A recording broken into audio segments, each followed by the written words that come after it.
Today on Something You Should Know, if you want your flu shot to be most effective, when you get it and what you do right after can make a difference.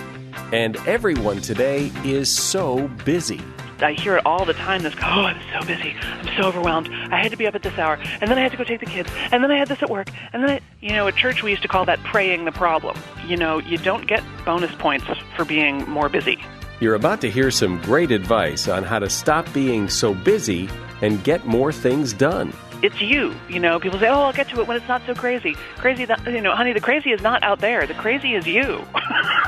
You're the one saying yes to all this stuff. You're the one responding to things every day in the way that you do. And the intense feeling of loneliness. We've all felt it, and it hurts bad, which turns out to be a good thing. All this today on Something You Should Know.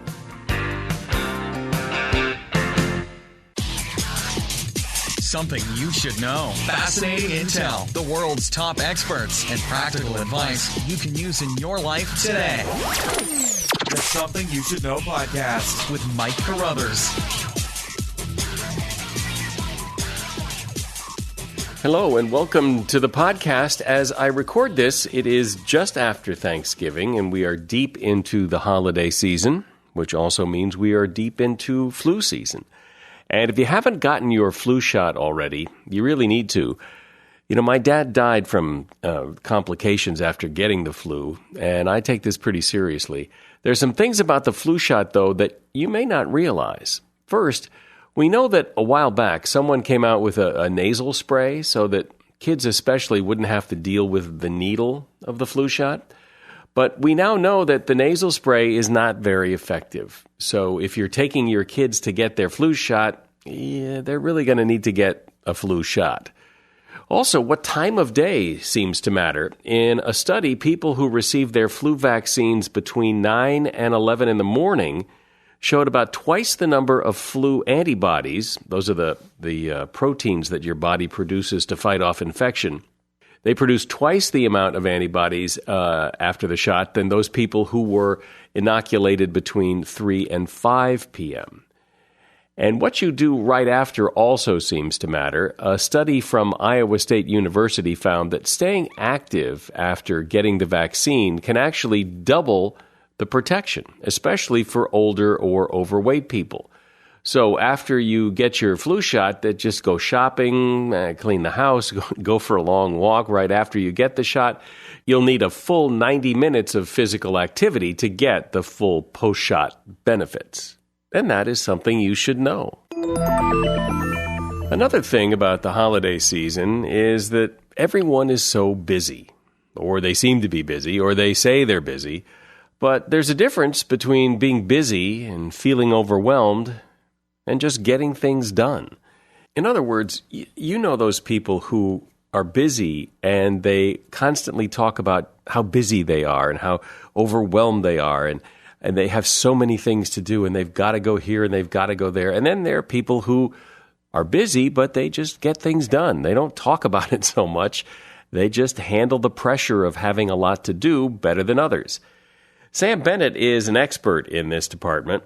She is the creator of the Organized Artist Company, author of the book Get It Done, and her new book is Start Right Where You Are, How Little Changes Can Make a Big Difference for Overwhelmed Procrastinators, Frustrated Overachievers, and Recovering Perfectionists.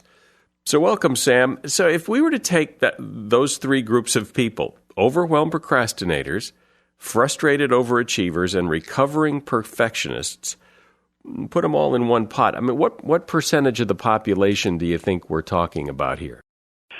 Well, from the amount of head nodding and hand raising and smiling I see when I say the title, I'm going to go like 90%. Yeah, that sounds about right, I think. Yeah. We're all just about in that group somewhere. Yeah, and some of it, has to do with the amount of self-punishment that's involved. I mean, I think a lot of people call themselves procrastinators when, in fact, it just hasn't been the right time yet. You can go a little easier on yourself sometimes. So what is it that causes this frustration and what's going on here? What's the problem? Well, one of the problems I hear most often is this word overwhelm. And I hear it more and more in the last couple of years than I've ever heard it. I'm so overwhelmed, I'm so overwhelmed, I'm so overwhelmed. And, overwhelm is when everything feels like it has the same level of importance. When everything's just kind of coming at you with the same tone, with the same rush, with the same ping, ping, ping, ping, that's when we feel overwhelmed, when we can't discriminate between what's important and what's not important. So to understand that, in fact, it's a choice. Overwhelm is a choice. It's a choice you are making to not discriminate about all the information that's coming at you all the time. But it does seem, though, just speaking from personal experience, that sometimes a lot of things really do seem to have the same level of importance. It needs to be done now. And I keep telling myself, yeah, but you can still only do one thing at a time. So even with those things, you're going to need to prioritize them. But that feeling of overwhelm that everything has the same importance sometimes feels very real. It does. It does. It's a very, very convincing illusion. And you're exactly right that you can only do one thing at once. And I would actually urge you to take one step back even from that and make sure that you are taken care of. Make sure that before you try to do anything, you are fed and rested and meditated and cuddled and walked and creatively satisfied. This concept of self-care, shows up a lot in women's magazines and stuff, but really it's about making sure that you are calm in the center of your life. And when you get that way, then it's much easier to discriminate between what's important and what's not. It's much easier to prioritize. You have a sense of humor. You're flexible. You can listen when other people are talking. You have good ideas. But when you let yourself be constantly in output mode and you're constantly putting out fires and you're constantly dealing with everything and you're stressed out and exhausted and have no sense of humor, well, the rest of us have to deal with you like that. And you get into which is exhausting, and you get to the state of diminishing returns. But if that's how you have dealt with things for a long time, it's wonderful to tell people to take care of themselves, calm down, take a break, but they don't. And instead what they do is they'll do that when they're done, and that's what they convince themselves is that's when I'll take a break and take care of myself, when I get everything done. So how do you get somebody who doesn't think that way to do what you're talking about? Yeah, partly that was my issue too, and this belief that I'll wait and be happy in the future. I'll wait and rest in the future. I'll wait and be contented in the future. This is a big lie. We think, if I just get this amount of money in the bank account, or if I just hit this goal weight, or I get this gig. And it's not true. And especially if you're not taking care of yourself, even if you do hit the goal weight or get the gig or get the money, you're not in a very good position to enjoy it. So the power in your life is in this moment right now. So to adjust your mindset in this moment right now, to take a breath in this moment right now, and easy stuff like get your cell phone out of the bedroom. Get your cell phone out of the bedroom.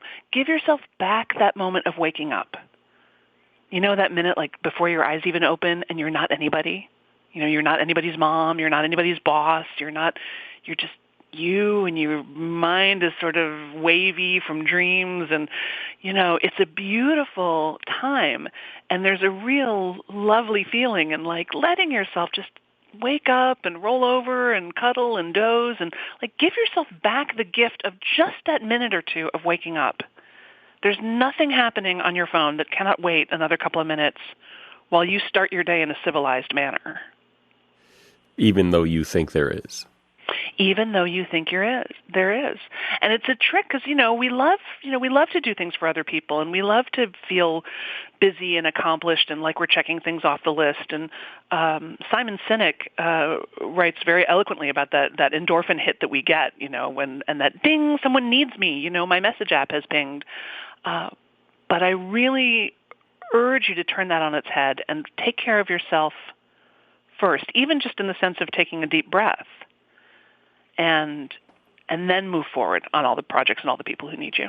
But that staying in bed and enjoying it for a minute and taking a deep breath are momentary Band-Aids. But what about more of a long-term approach to fixing this? Well, that's the funny thing about it, is those little Band-Aids, those little moment-to-moment, 1-degree shifts create long-term effect. For example, asking yourself the question, well, let me put this another way. Like sometimes the question, what do I want, can feel kind of overwhelming. You know, like, what do I want? I don't know. What do you want? What do you want me to want? What can I do for you? Like, that's really, it's hard to ask ourselves sometimes the question, what do I want? But to ask the question, how can I make this moment more me? How can I make this moment right now more me? How can I make this conversation more me? How can I make this outfit more me? This email, this dinner, this, whatever it is I'm working on? Like, how can I just show up just 1% more? How can I be just 1% more authentic and real and present in this moment right now? And the more, it's a tiny shift, but the more plugged in you are to your own self, your own natural human beingness, and this present moment, the more people will start to respond to you, the different kind of results you'll get. And you've had this experience, like, you're in line at the grocery store or at the airline counter, and all of a sudden you have like a really human moment with somebody. You make eye contact or somebody makes a joke, and it's like, oh, right. We're just people here in the grocery store. You're like, right. We're just, and all of a sudden the whole tone changes. Your whole day can change. Your whole life can change. But not if you're not there for it. I can imagine, though, some people saying, well, what the hell does she mean by be more me? I mean, yeah, maybe you say hi to somebody in the grocery store, and that, again, that's a nice little momentary distraction from your day. But it seems like this is a deeper thing, that to be more me, well, I don't know what that means. What does that mean? Well, I think it's going to be different for every person. So for some people, it's going to mean showing how seriously you take things. For some people, it's going to mean being as sarcastic as you are, or being as funny as you are, or being as kind-hearted and complimentary as you are. Whatever it is, those things that you do, that person you've always been, you have ways that you are in the world, and people tell you about it all the time. Oh, Mike, you're so insightful. Oh, so-and-so, you ask such good questions. Oh, you're so funny, right? So just lean into those things just a little bit more. Who am I? Well, I'm a friendly person. Oh, good. Maybe I can look for a moment. How can I make this email just 1 degree more friendly? Or actually, I'm kind of a cynic. I think of the dark side all the time. Good. How can I lean into that? How can I make this moment just a little bit more, bring that to light just a little bit more, because we need all of it.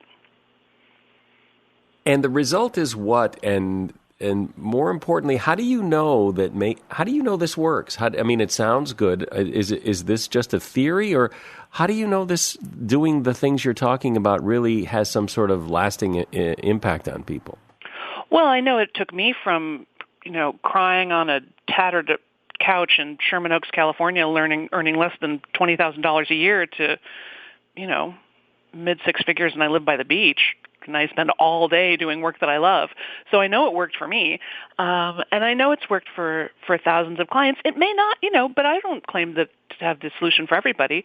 But you could at least try it. I mean, we all know how painful it is to not be us, to feel like our authentic self is not welcome, to feel like we're not showing up fully in our lives. We all know the pain of that, right? I used to have that. I had a day job where I felt like I was leaving half of myself at home. And that was really depressing. So for the person, go ahead. Mm-hmm. So just why not try so try it. If it doesn't work, then stop. But it's just a little bit and just for a minute. So give it a whirl. So for the person who fits the description, who's overwhelmed, who uses that word a lot, I'm overwhelmed,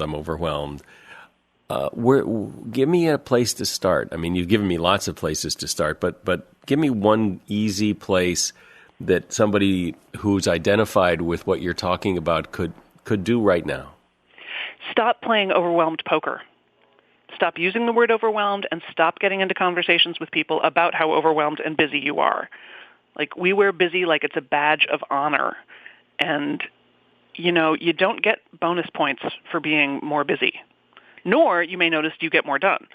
And this, I hear it all the time, this, oh, I'm so busy. I'm so overwhelmed. I had to be up at this hour. And then I had to go take the kids. And then I had this at work. And then it's like you're just, at church we used to call that praying the problem. You're not looking for a solution. You're just looking for sympathy around the problem.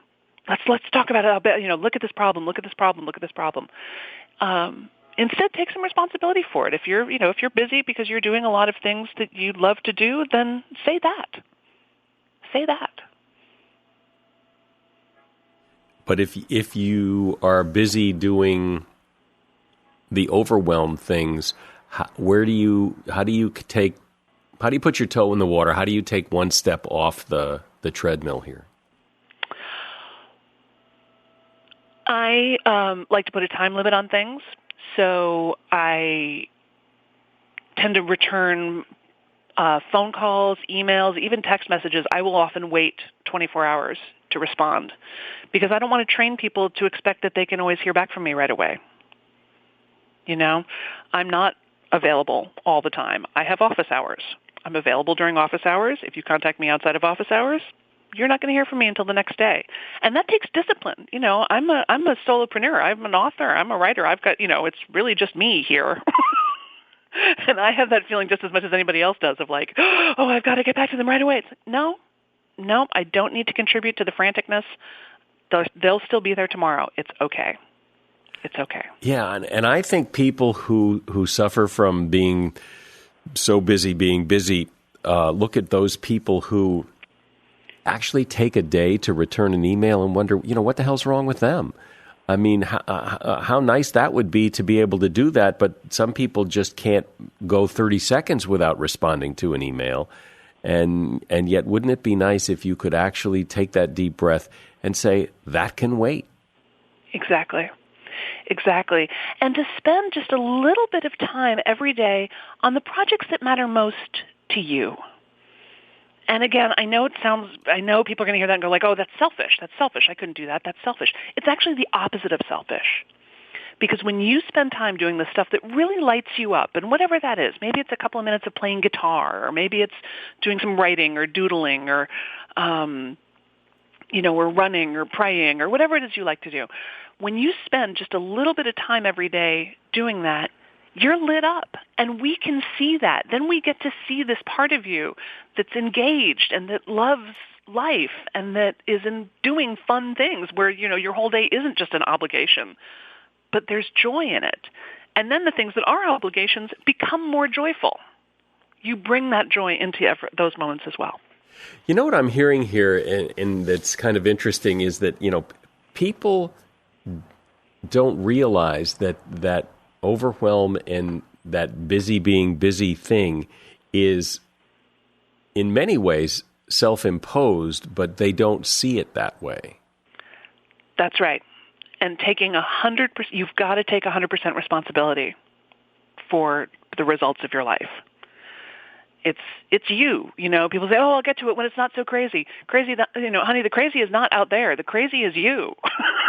You're the one saying yes to all this stuff. You're the one responding to things every day in the way that you do. And, it's an important part of growing up is learning to self-manage and to say, I will keep my cool. I will keep my commitment to what I know is important to me. There are people, and I think I see myself in this sometimes too, that, by having a crazy day and doing a million things and feeling overwhelmed, when it's over, it feels great. You feel like you've accomplished so much. And if you really de-stressed your life, you wouldn't get that end of the day high that feels so good. Oh, I wouldn't confuse the deep satisfaction that comes from productivity with adrenaline. Those are two different things. And the adrenaline rush does feel kind of good. And I'm a busy bunny myself. I mean, I wrote and published this book in 11 months. I mean, my first book was called Get It Done. I mean, I love to get things done. Don't get me wrong. But what I'm not suggesting you reduce your productivity at all, but rather be busy without the story of busy. So be busy like a trapeze artist is busy, right? You just go smoothly from one thing to the next thing, like a neurosurgeon is busy, concentrated, clean, with some grace, be busy without being rushed. Be busy without being stressed. And then, you get to the end of the day and you have that deep satisfaction And people will be amazed. I mean, we just had a team meeting this morning, and one of my team members, Sam, said, "Sam, I can't believe how busy you are. Like, I was just looking at your calendar. It's crazy." And I'm like, "Oh, is it?" Like, "Oh, I don't feel that busy. I feel fine." Well, there it is right there in a nutshell. You just said it. I mean, what we do is we have this backstory going in our heads all the time about how busy we are and how overwhelmed we are. But still, you can only do one thing at a time. You move from A to B to C to D, and you can either do it and act all stressed out, or you can do it and not act all stressed out, and one is a lot better than the other. And a lot more pleasant for the rest of us. Exactly. Great. Well, I appreciate it. That's some really good insight. Thanks. My pleasure. Thank you so much. Sam Bennett is the author of a couple of books. Get It Done was her first book, and her latest book that is just out now is Start Right Where You Are, How Little Changes Can Make a Big Difference for Overwhelmed Procrastinators, Frustrated Overachievers, and Recovering Perfectionists. There's a link to her book on Amazon on the show notes page for this podcast, which is located on our website, somethingyoushouldknow.net. And finally today, on Something You Should Know, the feeling of loneliness. I don't know anyone who hasn't had at some point in their life that feeling of intense loneliness. And it's been described as feeling almost painful, physically painful when you feel that lonely. And it turns out that there's a reason for that. Loneliness is a motivator, according to Dr. Pat Love, author of the book Never Be Lonely Again. Human survival has always depended on people working, living, and being together in groups. Loneliness exists to motivate people to connect with other people in order to survive. This is the difference between depression and loneliness. Depression is a state where loneliness is a motivator. And the magic cure for loneliness, according to Pat Love, is to simply show up for something that means something to someone else. It works every time. Interestingly, internet relationships do very little to help battle loneliness. In fact, there is some research that shows that cyber relationships actually make lonely people feel even more lonely. And that is something you should know. And that's the podcast today. A reminder that if you have a moment to leave us a review on iTunes, that would be appreciated. Just go to this website, Something You Should Know, on iTunes, and only takes a moment, and it means a lot to me. I would really appreciate it. And if you have any questions, comments, or anything else about the podcast, you can always send them to me at mike@somethingyoushouldknow.net. That's it today. I'm Mike Carruthers. Thanks for listening to Something You Should Know.